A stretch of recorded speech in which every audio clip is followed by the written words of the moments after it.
Q&A, karena setiap pertanyaan selalu ada jawaban. Dipandu oleh Yohana Margareta.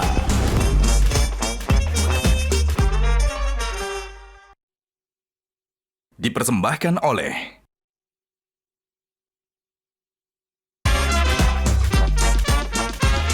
Panelis kita hari ini. Dari koruptor itu ada nggak yang you yakin sudah pasti bersalah tapi kau bela?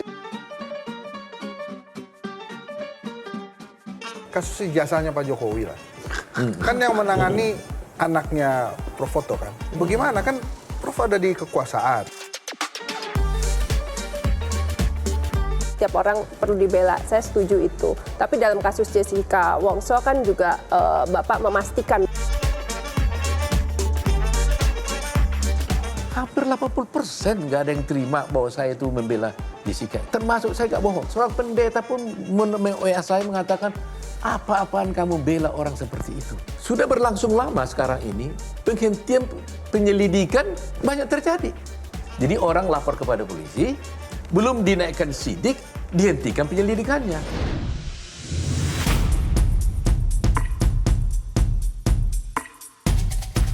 Gajah Duduk dipilih karena keunggulan dalam berinovasi, sehingga melekat di hati masyarakat secara turun-temurun.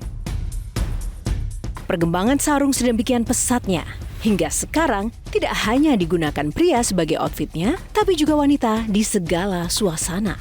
Sarung Gajah Duduk menawarkan kenyamanan yang sesungguhnya. Gajah Duduk hadir di setiap momen terbaik Anda. Sesuai dengan tagline kita, sarung Gajah Duduk adalah legenda Nusantara.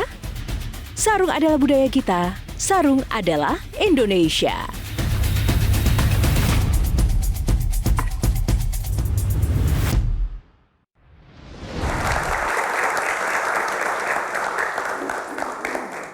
Halo pemirsa, apa kabar? Jumpa lagi bersama saya Yohana Margareta dalam program spesial Metro TV Q&A. Karena setiap pertanyaan selalu ada jawaban. Terima kasih kepada pemirsa yang sudah setia menonton Q&A dan juga kepada seluruh teman-teman mahasiswa yang ada di studio kali ini. Tepuk tangan teman-teman, terima kasih. Nah, bintang tamu Q&A malam ini adalah sosok advokat sukses, banyak menangani kasus besar, dosen, dan kini bahkan dipercaya untuk menjabat sebagai Wakil Menteri Koordinator Hukum, HAM, Imigrasi, dan Pemasyarakatan. Siapakah dia? Inilah Profesor Dr. Otto Hasibuan. Tepuk tangannya mana? Salaman dulu Bang Otto, apa kabar? Baik, Sehat baik. Bang? Sehat, Yohana. Silakan duduk. Enak jadi advokat atau wamen nih? Wah, gimana caranya ya membedakan pisang dengan mangga ya? Oh gitu ya? Apa yang paling berubah Bang? Yang pasti memang paradigma kita, ya, mindset terpaksa harus dirubah nih. Karena kalau advokat kan memang selalu kan di sisi dia selalu membela kepentingan kliennya, kepentingan masyarakat. Padahal sebagai seorang wakil menteri koordinator, saya kan boleh dikatakan duduk dalam pemerintahan yang harus juga mementingkan semua pihak, tidak hanya satu sisi saja. Kepentingan masyarakat diperhitungkan, kepentingan negara diperhitungkan, kepentingan pemerintah diperhitungkan, kepentingan siapa saja gitu. Jadi memang mindset kita yang harus dirubah. Tidak mudah memang ketika seorang advokat yang betul-betul puluhan tahun saya tidak pernah pindah-pindah profesi dari nol, ya langsung menjadi advokat, berkarir terus sampai 42 tahun lebih, langsung akhirnya menjadi seorang wakil menteri gitu ya. Ini sebuah capaian atau tantangan kalau bagi Bang Otto? Kalau dalam karir ini suatu tantangan. Karena biar bagaimanapun kita harus bisa merubah semua, seperti katakan tadi itu, mindset kita, paradigma kita, perasaan kita. Karena kita hidup dalam dunia baru kan, birokrasi. Nah, ini tantangan pertama yang paling berat. Padahal Abang udah kaya, pebisnis pula, apa yang dicari sih Bang? Pertama kali 1 bulan sampai hampir 1,5 bulan itu masih ada pikiran-pikiran, mau mundur nggak, mau maju nggak, mau mundur nggak. Jadi masih ada keraguan ya Bang? Waktu 1,5 bulan pertama. Terus? Kenapa? Karena ya itu tadi, saya katakan ya, pertama kali istri saya mengatakan jangan mau. Karena kamu usia juga capek kamu nanti. Dia pikiran dia hanya Ya, bagaimana? Ya, kesehatan. Anak saya yang perempuan sampai ribut 3 hari. Dia nggak mau juga saya jadi wakil menteri ini.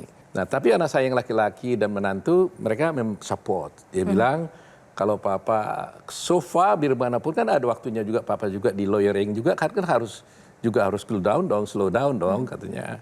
Jadi mendingan slow down-nya di pemerintahan, jangan di advokat itu mereka bilang.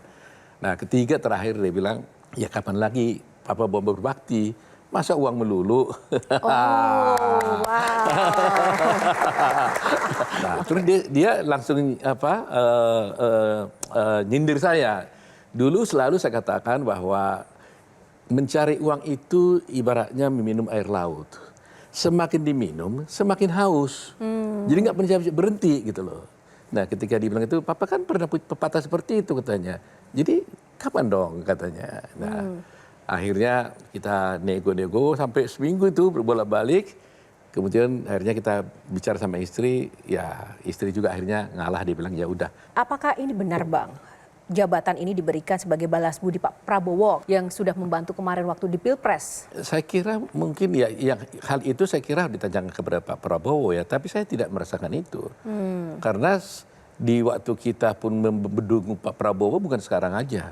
Di 2019 dulu juga kita sudah memberikan dukungan pada dia dan kita nggak pernah minta apa-apa. Boleh ditanya, nggak pernah deal apa-apa, nggak pernah minta apa-apa.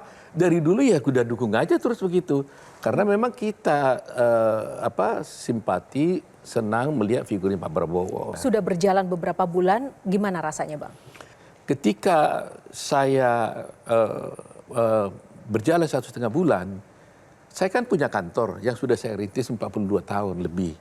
Terus terang aja waktu itu juga saya mikir, waduh sayang banget nih kantor.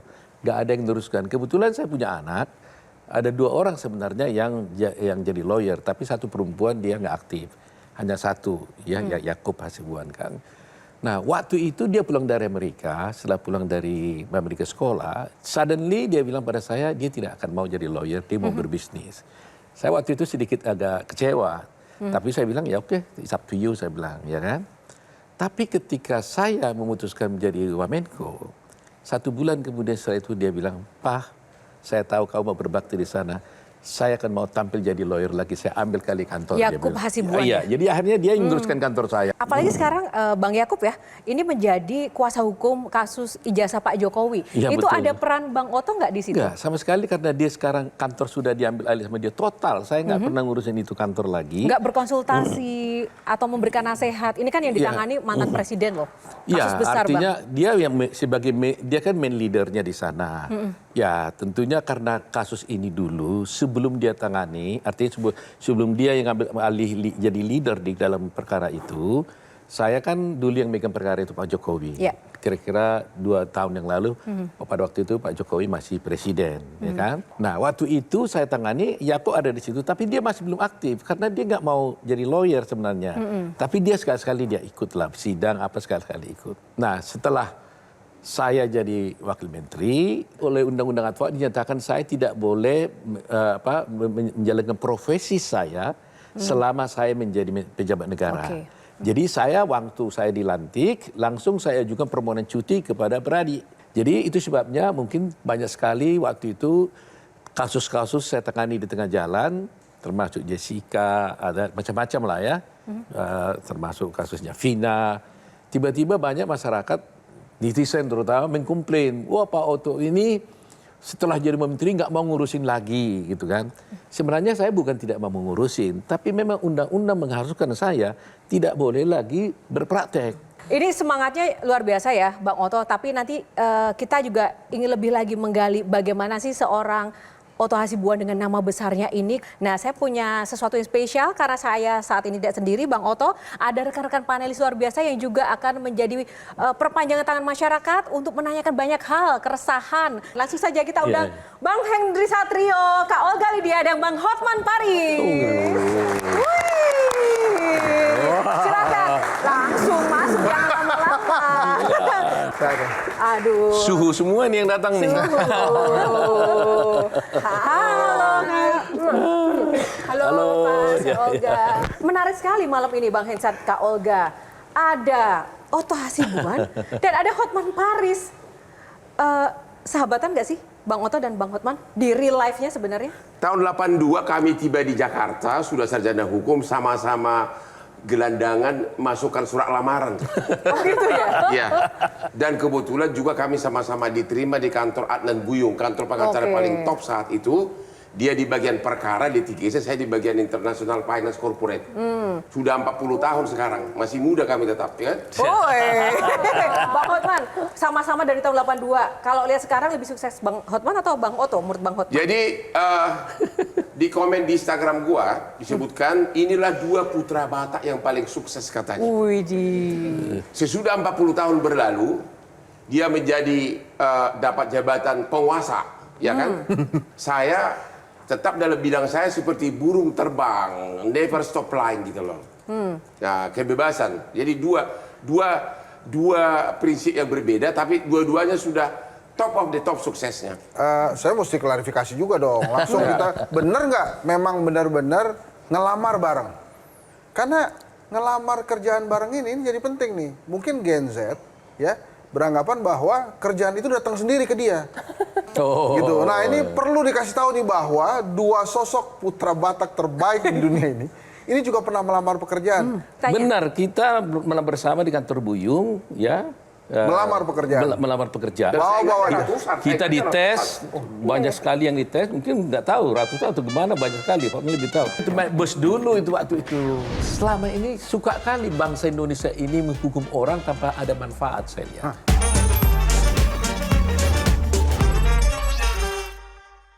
Dipersembahkan oleh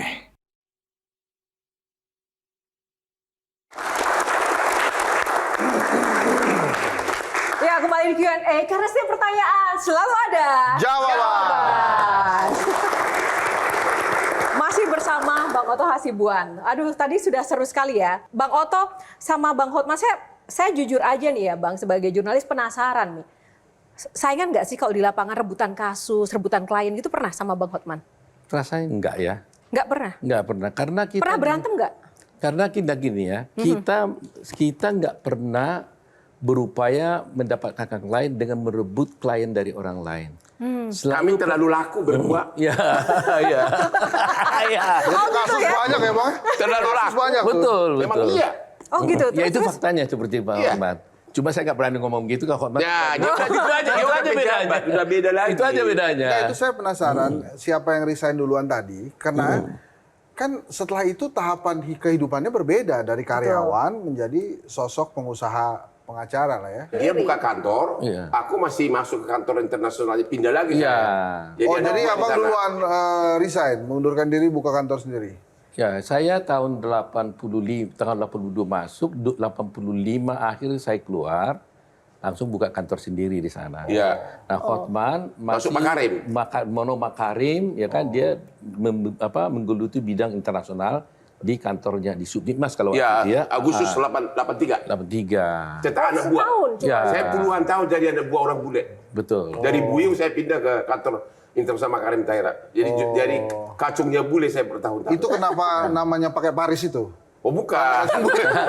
Masa ya? Oh, karena internasional. Karena kasusnya Enggak, baru orang Batak itu banyak nama Hotman dan Paris. Oh iya. Oh, Bang Oke. Hotman, bertanya Ini pada saya lama nanya Bang nih Otto. kepada Bung Otto ini. 40 tahun kami sudah mencapai karir paling top untuk ukuran pengacara. Bagi saya sekarang ini maupun bagi dia, mencari duit 2 miliar itu sebulan tutup mata, jujur. Bahkan saya pernah dapat honor 12 juta dolar dari satu perkara atau sama dengan 200 miliar. Itu kenyataan. Waktu Christmas sampai 7, saya punya lemari bisnis semuanya dolar. Termasuk di situ klien saya Pak Prabowo, Pak Hasim.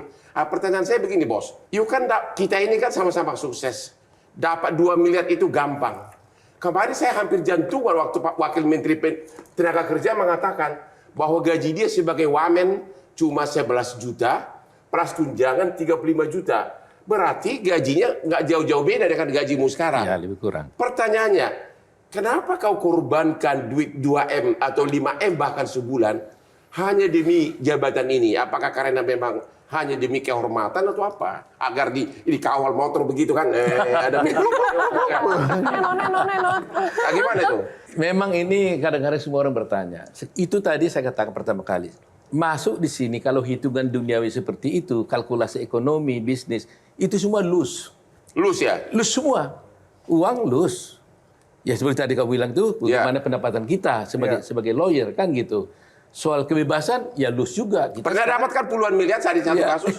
ya. Ya nggak apa-apa loh. Dia yang cerita lah, dia yang cerita. Ya, Oke. artinya memang kita beruntung lah. Tuhan kasih bagian bagi kita ya. Ya istilahnya dapat uang itu kita sekarang tidak sesulit zaman dulu lah, ya kan? Jadi artinya kita beritahu sama masyarakat, anak-anak muda, jangan kira tiba-tiba kita bisa seperti ini karena datang dari langit, tidak, ya kan? Pertama itu Tuhan yang kasih. Kedua bahwa memang kita harus meningkatkan kualitas kita agar mendapatkan sesuai dengan kualitas itu. Selalu saya katakan, kalau kita ingin dapat uang 10 miliar, maka kualitas kita harus kita naikkan 10 miliar. Tapi belum dijawab. Demi apa itu? Jadi Nyesal betul-betul. nggak? Nyesal nggak sekarang? Saya Udah nggak bosan nggak jadi menteri? 2 hari pertama, dua bulan pertama, saya sudah katakan, saya sudah hampir tulis surat pengunduran diri. Oh ya? Kenapa? Hampir mundur. Iya, benar. Karena susah menyesuaikannya itu. Nah, susah menyesuaikan paradigma pikiran kan? Saya pikir dunia ini dunia yang berbeda buat Iya. kita. Ya terus terang aja bagaimana kenikmatan kita di luar kan Hotma sudah jalani. Bebas, apalagi saya Semuanya, berdansa. ya kan? Cara pikir. Yang cantik kayak gini. Dia mah nggak bisa. Iya. Foto aja takut sama cewek. Nah, itu yang menjadi soal. Tetapi akhirnya si saya yang mengikat saya jarinya. Dia bilang, dulu saya larang kamu tetap mau maju. Karena walaupun kamu bilang alasan anak-anak dukung yang laki-laki. Sekarang kalau sudah you putuskan untuk negara dan bangsa, ya udah jalanin terus. Jangan sekali-sekali mundur. Saya agak penasaran nih, pada saat masuk jadi wamen dengan mengorbankan segitu banyak seperti yang disampaikan oleh Bang Hotman, apa mungkin ada rencana, oh kalau saya duduk di situ saya akan menggolkan apa gitu Pak? Atau korupsi gitulah. Ya enggak lah, maksudnya menggolkan sesuatu gitu kan, selama jadi pengacara sering mungkin mengeluh, waduh mestinya negara ini melakukan A, B, C, D, E. Kalau saya masuk kabinet, saya akan, apa Pak?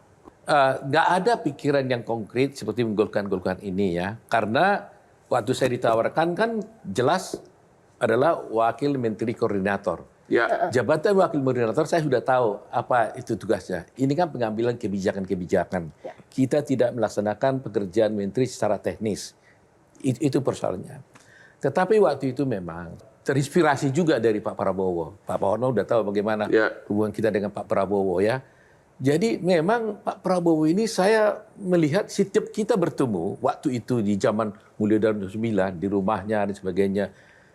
5 jam kita berbicara sama dia. Hampir 4,5 jam itu bicara soal rakyat terus. Setengah jam aja yang lain-lain. Selalu bicara uang rakyat kecil lah, bagaimana bangsa dan sebagainya. Jadi kita juga terinspirasi gitu loh. Jadi ketika dia menang, dia nawarin. Saya pikir boleh juga ini kita bantu ini Pak Prabowo ini gitu loh. Karena dia punya cita-cita yang luhur gitu loh. Berkali-kali dia bilang, semasa saya masih hidup, saya akan wakafkan diri saya ini kepada bangsa dan sebagainya. Sehingga saya merasa, loh, dia aja sudah orang begitu kaya, orang konglomerat, sudah punya semua jenderal, sebagainya. Dia mau berbakti untuk negara. Bagaimana saya tidak, gitu loh. Nah, tapi Pak, gini kan di bawah Bapak itu ada Kementerian Hukum, Kementerian Hak Asasi Manusia, dan yang terakhir pemasyarakatan ya, lembaga pemasyarakatan. Dari 3 ini, rencana perubahan apa yang sudah Bapak rencanakan gitu atau dalam proses melakukannya gitu? Memang posisi Wamenko dengan Menko kan berbeda. Posisinya juga dengan Menteri juga berbeda. Tapi walaupun saya sebagai Menko, kebetulan Menko saya ini kan Prof. Yusril. Dengan profesi yang juga tidak jauh berbeda dengan kita, walaupun beliau sudah lebih berpengalaman. Jadi itulah yang buat juga beruntungan, karena paradigma kita tentang penanganan hukum kan sama gitu loh, nggak jauh beda. Nah, kalau katakan saya harus golkan ini sebagainya, ya tentu kita kan melihat sekarang ini, terutama yang sekarang kalau you tanya sekarang bagaimana yang sekarang ini, soal KUHAP ini paling utama sebenarnya. Walaupun ini tidak langsung ditangani Kementerian Koordinator, itu ditangani oleh DPR dan juga Menteri Hukum. Tapi dalam beberapa hari ini saya juga sudah ingin memberikan masukan-masukan tentang bagaimana perkembangan KUHAP kita ini. Karena saya pikir ya, suatu hukum material KUHP yang akan diundangkan di tahun depan, berlaku ya, sudah diundangkan tapi akan berlaku tahun depan. Tidak akan mungkin itu bisa berjalan dengan baik kalau tidak didukung dengan hukum acara yang baik. Nah, konkretnya secara spesifik yang mungkin bisa dipahami oleh masyarakat itu apa, Pak? Kita sekarang ingin mewarnai mewarnai dengan jelas KUHP itu perlindungan terhadap HAM, hak asasi manusia. Sektornya tentunya banyak. Saksi, umpamanya, selama ini nggak jelas. Masa seorang saksi selama ini bisa kalau diperiksa oleh penegak hukum tidak boleh didampingi oleh advokat. Ini kan sudah melanggar HAM ini. Saksi sendiri, masa dia yang berpotensi menjadi seorang tersangka tidak bisa didampingi oleh seorang penegak hukum. Sehingga dia akan merugikan dia. Nah, kaitannya juga yang saya lihat sekarang ini, selama ini kan ada umpamanya pra-peradilan umpamanya. Sekarang yang kita tahu di dalam KUHP yang lama, bahwa pra-peradilan itu adalah untuk umpamanya penghentian penyidikan umpamanya. Ya, yang lain-lain masih banyak, tapi kaitannya dengan ini. Sudah berlangsung lama sekarang ini, penghentian penyelidikan banyak terjadi. Jadi orang lapor kepada polisi, belum dinaikkan sidik, dihentikan penyelidikannya. Nah, ini tidak ada dalam KUHP. Nggak bisa diajukan gugatan pra-peradilan ini. Ya kan? Sehingga banyak masyarakat yang merasa mengadukan kepada pihak polisi, penyidik, dihentikan penyelidikan tanpa dia bisa berbuat apa-apa dengan hal itu. Nah, sekarang kita perjuangkan, kita harapkan di KUHP ini kalau boleh, itu nanti disahkan supaya dalam penyelidikan yang dihentikan pun, kita bisa mengajukan pra-peradilan. Nah, satu lagi yang paling utama itu restoratif justice ya. Restoratif justice. Karena selama ini suka kali bangsa Indonesia ini menghukum orang tanpa ada manfaat. Jadi maksudnya nangani perkara harus bawa oleh-oleh gitu ya? Ya, bukan. Bayangan saya itu adalah kasusnya Jessica Wongso, ya kan? Tiba-tiba masuk ke dalam, gimana caranya Jessica Mila ya.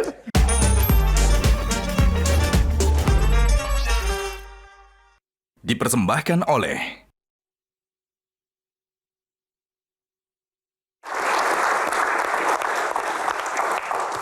Ya, kembali di Q&A masih bersama Bang Otto Hasibuan. Abang setuju nggak sih bahwa hukum itu tajam ke bawah, tumpul ke atas?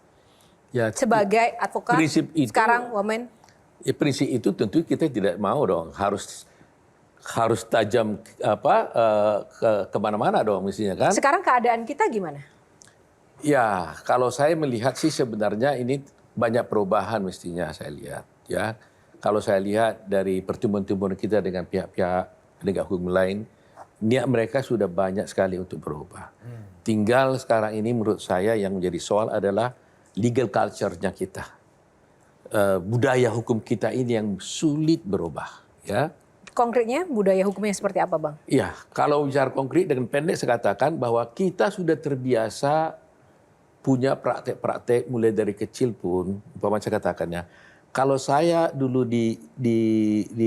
mau pergi ke tempat om saya, ke tempat om gitu ya, tulang saya kalau orang Batak, ibu saya itu selalu bilang kalau kamu ke sana selalu bawa oleh-oleh ke sana, ya kan? Jadi maksudnya nangani perkara harus bawa oleh-oleh gitu ya? Ya bukan, ini budaya dasarnya. Ya, itu terpengaruh lah. Iya, budaya dasarnya. Ya. Nah, kemudian yang menerima oleh-oleh kan biasanya kan selalu bagus kan, tapi lama-lama juga si yang menerima oleh-oleh juga di dalam praktek bernegara sekarang. Jadi kalau umpamanya kita ada urusan di kementerian selama ini, walaupun nggak diminta oleh petugasnya, ada culture yang seperti itu. Saya datang dibantu, kita kasih sesuatu, diterima.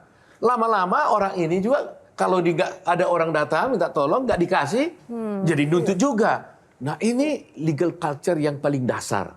Berarti misalnya benar dong Bang, ada anggapan bahwa orang yang nggak punya uang nggak mungkin dapat keadilan atau kecil kemungkinan mendapat keadilan. Kalau soal bahwa yang tidak punya uang kecil mendapat keadilan itu pesat. Saya kira di mana-mana di dunia ini seperti itu. Untuk melindungi rakyat kecil, no viral, no justice itu harus terus ditingkatkan. No viral, no justice itu salah satu faktor. Bohong kalau nggak ada. Kita juga di kementerian kalau ada viral kita langsung menangani. Itu bohong nggak ada. Tetapi tidak itu satu-satunya untuk bisa menangani suatu persoalan. Kalau viral kan menguntungkan juga kan buat pengacara, misalnya kasus kopi sianida tadi kan abang juga pro bono. Jadi ngetop gitu. Padahal ya jadi ngetop pro bono. Padahal pada kasus itu ya yang ditunjuk bersalah kalau saya tidak salah juga not difficult people gitu, bukan orang susah gitu ya. Jadi kenapa kemudian sampai ada keputusan pro bono padahal bukan orang susah? Apakah demi viral? Dia bukan orang susah tapi bukan juga orang mampu. Dia orang biasa-biasa saja. Seperti saya katakan dulu itu, saya waktu itu persis mau ke Alaska pada waktu itu, dia sudah ditangani oleh lawyer yang lain di polisi.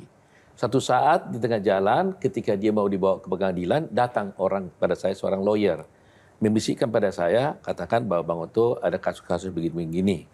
Tapi dia tidak mungkin bisa bayar seperti rate-nya abang nih katanya. Saya bilang ada apa waktu itu. Jadi datanglah. Setelah saya bertemu saya lihat, kalaupun saya charge ini umpamanya Rp10, umpamanya pikiran saya ukuran 10% daripada fee saya pun, ini nggak berarti apa-apa buat saya. Padahal penderitaan dia sudah sangat luar biasa. Kedua, waktu itu memang saya bikin janji sama dia. Saya katakan, saya akan tangani kamu, tidak usah bayar apa-apa Rp1 pun kepada saya. Dengan catatan, kalau di perjalanan nanti saya temukan bahwa berdasarkan keyakinan saya dengan cepat, baik karena saya selidiki sendiri maupun karena pemahaman saya bahwa kamu sesungguhnya bersalah, saya akan mundur. Kasus ijazahnya Pak Jokowi lah. Kan yang menangani anaknya Prof Foto kan. Iya. Itu bagaimana kan Prof ada di kekuasaan. Ini yang menangani anaknya. Itu tidak ada konflik of interest atau gara-gara ini yang penting viral nih. Anak saya bisa viral nih kalau pegang ini. Itu gimana perasaannya? Saya kira nggak ada konflik ya, karena kita udah terbiasa begitu ya.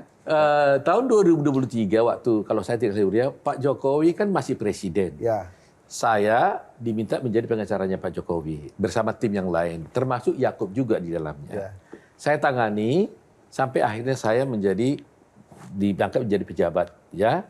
Nah tentunya setelah itu saya berpikir ada muncul lagi kasus. Dulu kan kasus ini kan sebenarnya kan sudah selesai, naik turun. Kita digugat di pengadilan selalu kan selesai gitu, ya. Gak ada hasil dari gugatan mereka, berhasillah kita lawan kan gitu. Nah akhir-akhir ini kan muncul.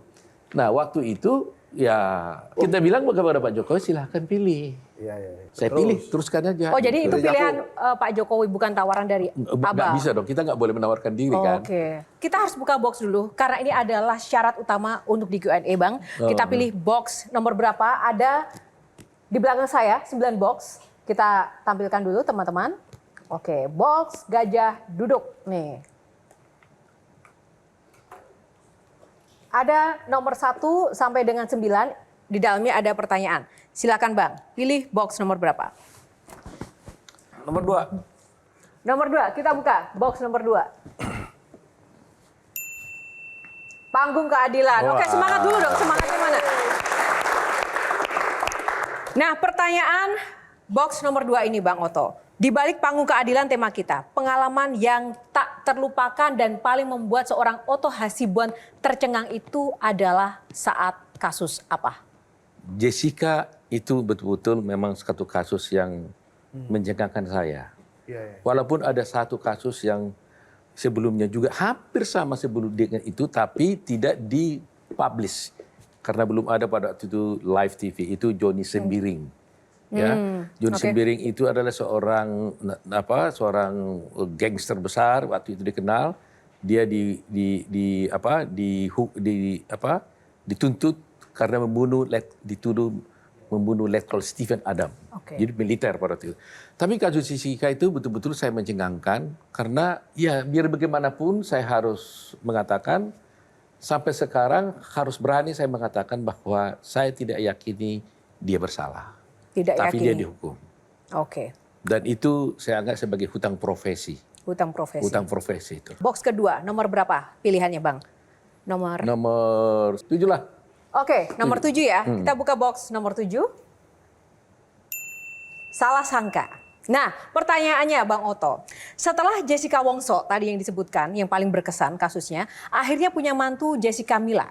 Nah, hidup abang penuh dengan yang bernama Jessica ya. Nah, pernah ada kejadian lucu kah di mana ada kami dapati wartawan mau bahas tentang Jessica, abang kira mau bahas kasus Jessica Wongso, ternyata malah bahasnya Jessica Mila.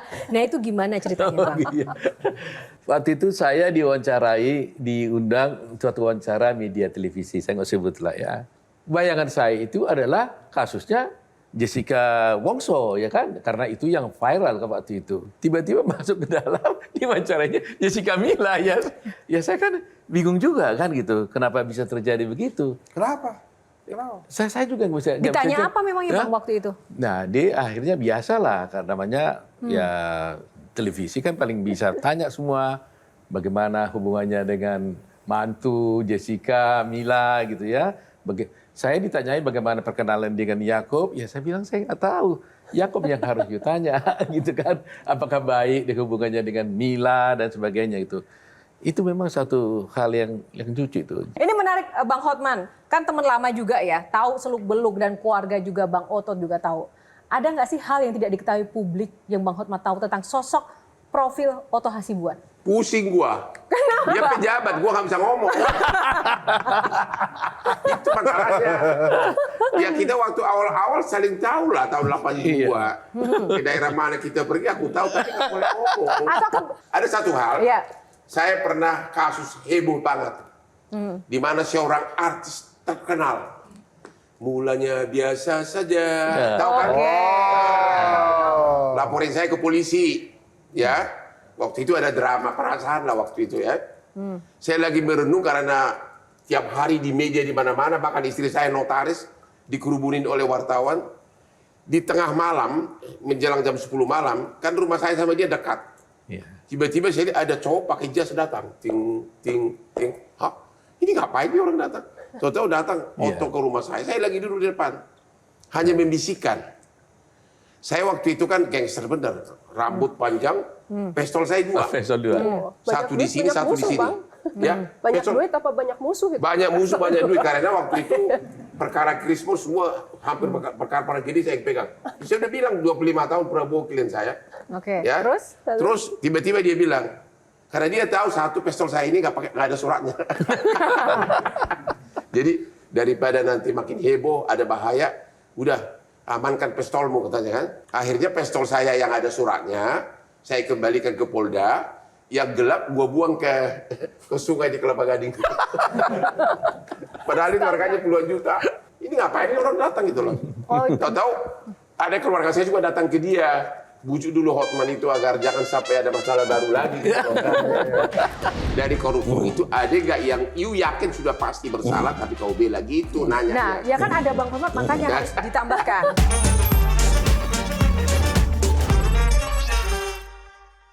Dipersembahkan oleh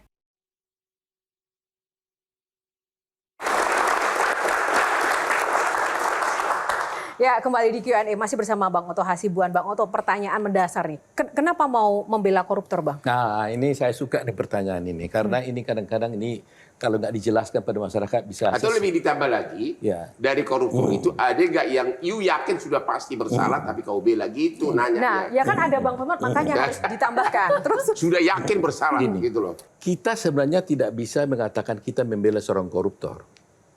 Tapi orang yang dituduh koruptor. Apa korupsi ya. Jadi belum koruptor dia. Kalau kita sudah bilang saya bela koruptor, berarti dia sudah jadi pelaku korupsi dong, udah bersalah dong. Jadi kan kita selalu harus punya prinsip presumption of innocence. Praduga tidak bersalah. Itu satu. Apakah seorang penjahat yang dituduh penjahat itu bisa dibela? Bisa. Dan itu tugas pengacara. Apakah seorang dituduh pembunuh itu bisa dibela? Bisa. Apakah seorang yang melakukan korupsi itu bisa dibela? Bisa. Kenapa? Karena profesi advokat itu sesungguhnya tidak bertugas untuk membebaskan orang yang bersalah. Ya kan? Dia adalah bertujuan untuk menegakkan hukum dan kebenaran. Sehingga kalau umpamanya dia bersalah, tentunya kita bertugas agar dia dihukum sesuai dengan perbuatan yang dia lakukan. Jadi yang jadi persoalan adalah Bukannya kenapa kita dilarang membela seorang koruptor yang dituduh korupsi. Tetapi bagaimana caranya kita membela seseorang yang dituduh korupsi. Contoh umpamanya, ada seorang petugas agama, saya nggak bilang pendeta atau kiai dan sebagainya, rohaniawan yang kita percayai. Ya kan? Masyarakat pasti bilang akan berpro dong kepada dia kan. Tetapi kalau seorang lawyer melakukan pembelaan terhadap orang itu dengan cara-cara yang tidak baik, maka tetap juga lawyer itu adalah salah. Tapi ada yang menggelitik, pernah nggak benaran? Itu loh. Pernah nggak benar itu loh. Pernah nggak, Bang? Yang harus jauh Hotman itu. Tahan dulu, panelis. Sebelum kita ke panelis, buka box satu lagi, Bang. Nomor berapa? Nomor 5. Nomor 5, kita buka box nomor 5. Oke, lifestyle. Kalau lihat pengacara sukses, kalau contohnya di sini adalah Bang Otto dan Bang Hotman, selalu image-nya adalah bergelimang harta, kaya raya, karena itu juga dipertontonkan di media sosial. Lawyer itu kan kadang-kadang banyak punya strategi kan. Oke. Ada strategi marketing, bisnis dan sebagainya. Dan itu akan menyesuaikan dirinya masing-masing. Sesuai perkembangan zaman. Saya kalau meniru Pak Hotman caranya, saya pasti nggak bisa. Karena itu bukan kemampuan saya, bukan bidang saya. Jadi jangan coba-coba kita mencoba kalau karena si Anu begini, kita ikut-ikutan seperti itu. Tidak bisa. Itu sudah punya talent masing-masing dan kemampuan masing-masing. Pertanyaan kedua, Bang. Sudah sukses dan kaya dong. Tapi kok nggak dikelilingi perempuan seperti Bang Hotman sih? Saya dikelilingi perempuan loh. Oke. Siapa Maksudnya aja? yang dansa-dansa gitu. Ada 3 putri saya, perempuan Oh, juga. ibu Ada Aditya istri ditanya, saya, yang jadi ditanya. 4. Itu Sekarang tadi ada ya. mantu lagi. Beda lifestyle, beda stylenya dan harus sama ya. Emang nggak suka wanita cantik? Siapa yang tidak suka yang cantik-cantik? Semua orang suka yang cantik-cantik. Akhirnya ngaku juga. Ya kan? Kalau istri saya tanya, kok lihat-lihat itu? Saya bilang, Mam, saya bilang, ini mata kalau nggak lihat cantik kan salah dong, saya bilang. Ya kan? Masa cantik nggak boleh dilihat, yang jelek-jelek yang dilihat, ya saya bercandain begitu aja gitu loh. Sejauh mana exposure menangani kasus-kasus public figure, artis atau pejabat itu mendongkrak pamor dan karir Bang Otto sebagai advokat Untuk kemarin? pansos gitu loh. Apakah itu penting? Begini, saya selalu ajarkan juga sama orang. Kalau kita menangani suatu kasus besar, itu hati-hati. 2 kemungkinan yang terjadi di sana. Kalau kita bodoh, kelihatan bodoh kita di panggung itu.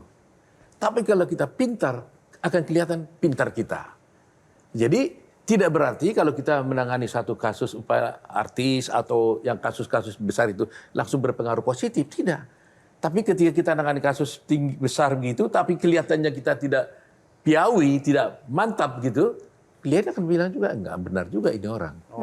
Saya nanya, Jadi Oke, silakan. bisa negatif gitu loh. Aku mau nanya, tadi sempat mengatakan bahwa setiap orang perlu dibela. Saya setuju itu. Tapi dalam kasus Jessica Wongso kan juga Bapak memastikan bahwa yakin dia tidak bersalah baru dibela gitu. Dalam menangani kasus-kasus itu pernah nggak sih? Kan ada mungkin ribuan kasus yang sudah ditangani gitu. Ada yang Bapak sesali nggak? Ternyata aduh harusnya saya tidak mewakili dia, but because I'm so good, jadi dia lepas, misalnya begitu. Kalau sampai sekarang saya belum temukan itu.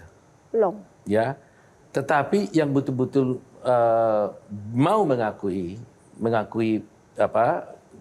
tidak bersalah, tapi kita tahu dia bersalah, kita sering tangani. Jadi saya tahu sebenarnya ini orang salah. Ya. Berkali-kali kita katakan sama dia, kamu harus jujur gitu. Tapi percayalah, seorang yang dijadikan terdakwa, kita suruh dia jujur, tidak mungkin 100% dia jujur. Walaupun kita bilang, kalau kamu tidak jujur, saya nggak bisa bela kamu. Karena bagaimana saya membela kamu kalau kau sembunyikan semua kekurangan-kekuranganmu itu. Tapi ada nggak pas bersalah tapi bebas murni gitu? Bersalah, bebas murni. Ya, karena kan because Bapak hebat sekali membelanya gitu. Umumnya tidak ya. Karena kalau memang dia tidak bersalah, umumnya tetap dihukum. Seperti waktu kasusnya Jessica, itu hampir 80% nggak ada yang terima bahwa saya itu membela Jessica itu. Termasuk saya nggak bohong, seorang pendeta pun WA saya mengatakan, apa-apaan kamu bela orang seperti itu. Artinya Begitu pemahaman presentnya. teknis hukumnya tidak semua Pemahaman tahu. masyarakat, kalau sudah diviralkan di masyarakat orang ini dituduh melakukan suatu pembunuhan, itu harus nggak usah dibela. Nah, gitu. itulah bahayanya ketika sekarang tuh semuanya serba viral dianggap Ya. sebuah kebenaran ya. Oke, terima kasih Bang Oto. Satu lagi terakhir Bang Hotman, ada pertanyaan nggak? Orang pada nanya, kayaan mana lu atau gua gitu loh. Ini usil nih yang dua ini. yang jauh harus entry nih. Jujur, Bang Oto. Bagaimana kita bisa mengukur dalamnya laut? Iya kan? Tapi kan itu kan hati yang nggak bisa Tapi terukur. kenyataan, Tapi kalau kekayaan bisa dihitung. rumah kami berdekatan, sama-sama mewah, di daerah paling mahal di Kelapa Gading. Dan aku juga tahu perkara bisnis kami yang paling top di Jakarta. Kami udah tahu, waktu dia jadi pengacara, saya yakin mendapatkan 2 miliar itu adalah tutup mata. Karena itu saya alamin. Nah, jadi lebih dia kaya- juga kaya sebenarnya. Oke, jadi kalau Bang Oto nggak mau jawab, ya Ya. kan? Nggak enak jawab. Kalau Bang Hotman, kayak Bang Hotman atau Bang Oto? Ya bagaimana gua tahu? Tapi gua udah kaya memang benar. Oke, baik. Terima kasih. Aduh, masih banyak sekali pertanyaan sebenarnya yang ingin kita sampaikan. Satu lagi terakhir dari saya, Bang Oto, ke depan ini capaiannya apa sih dalam sisi karir? Saya sebenarnya nggak terlalu ada lagi pikiran yang lain. Karena saya sudah betul-betul sudah masuk di pemerintahan ini, saya kira saya hanya di situ saja. Jadi saya nggak pernah mikir mau jadi ini lagi, jadi ini lagi. Kalau saya sekarang ini saya bilang sama anak, apa lagi yang mau saya cari? Closing statement dari Bang Oto untuk para panelis dan pesan untuk anak muda di luar sana, Bang. Untuk para anak muda, mahasiswa yang orang pengen jadi hukum, jangan lihat apa yang sekarang kami dapatkan ini. Ya, ini suatu memang berkat Tuhan pada kami dengan Pak Hotman. Tapi tetap juga walaupun ini Tuhan yang kasih, tetapi juga kita harus kerja keras. Saya udah selalu stated itu berkali-kali tentang Hotman. Karena saya saksi hidupnya bahwa dia jam 3 pagi udah bangun, berenang, dan bekerja. Jam 6 pagi sudah di kantor. Maksud saya bahwa hendaknya lah Anda sungguh-sungguh mau belajar untuk bisa menjadi seorang sukses. Jangan langsung lompat pikir seperti ini. Khawatir kalau kalian pikir sukses ini adalah karena memang begitu saja, saya khawatir Anda salah jalan gitu loh. Menghalalkan segala cara untuk mendapatkan itu. Padahal semuanya harus dirintis dari bawah. Nah, Semuanya harus dirintis dari bawah. Dari Sedikit bawah. aja, Bang. Berarti Abang nggak setuju ya kalau ada sesuatu yang instan, jabatan, posisi? Bisa saja ada orang tiba-tiba dapat instan, tapi harus dia belajar untuk cepat-cepat menyadari jangan sampai dia rapuh gitu loh. Ya, setuju nggak tentang ada ordal dalam suatu posisi, jabatan, pemerintahan misalnya? Ya, tidak bisa dihilangkan hal itu, tidak bisa dipungkiri. Tapi kalau ada orang seperti itu, harus cepat dia berbenah diri. Harus cepat berbenah diri, menunjukkan dirinya bahwa dia harus juga mematangkan dirinya. Karena pengalaman itu susah diraih dengan suatu pelajaran di sekolah kan gitu. Jadi pengalaman bagaimana kita orientasikan dalam suatu saat tertentu. Jadi harus dibina. Kalau kita tidak pernah berkata cukup, maka kita tidak akan mungkin bahagia. Tidak pernah bahagia. Selama kita tidak pernah berkata cukup, kebahagiaan tidak akan datang pada kita. Wow. Bang Oto Hasibuan, terima kasih untuk waktunya berbincang bersama Q&A malam ini. Terima kasih untuk Bang Hotman, Kak Olga, Bang Hendri. Tepuk tangan untuk para bintang tamu yang luar biasa, teman-teman mahasiswa. Dan pemirsa, terima kasih juga atas kesetiaan Anda. Tuntas sudah perjumpaan kita dalam Q&A kali ini. Semoga memberikan inspirasi dan juga menambah pengetahuan baru bagi Anda yang menonton Q&A. Dan jangan lupa pemirsa, saya juga mengucapkan terima kasih untuk Sarung Gajah Duduk yang sudah menyediakan kostum yang saya kenakan pada hari ini. Sarung Gajah Duduk legenda Nusantara yang ada tulisan Arabnya. Atas nama kru yang bertugas, saya Yohana Margarita undur diri. Terima kasih atas kebersamaan Anda. Sampai jumpa di Q&A episode selanjutnya. Bye. Terima kasih, Bang.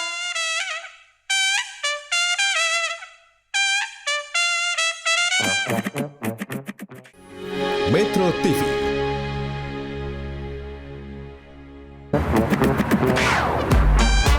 Q&A, karena setiap pertanyaan selalu ada jawaban. Dipandu oleh Yohana Margareta.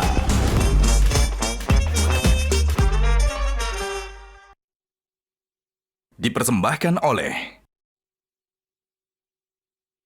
Jelajahi cara baru mendapatkan informasi. Download Metro TV Extend sekarang.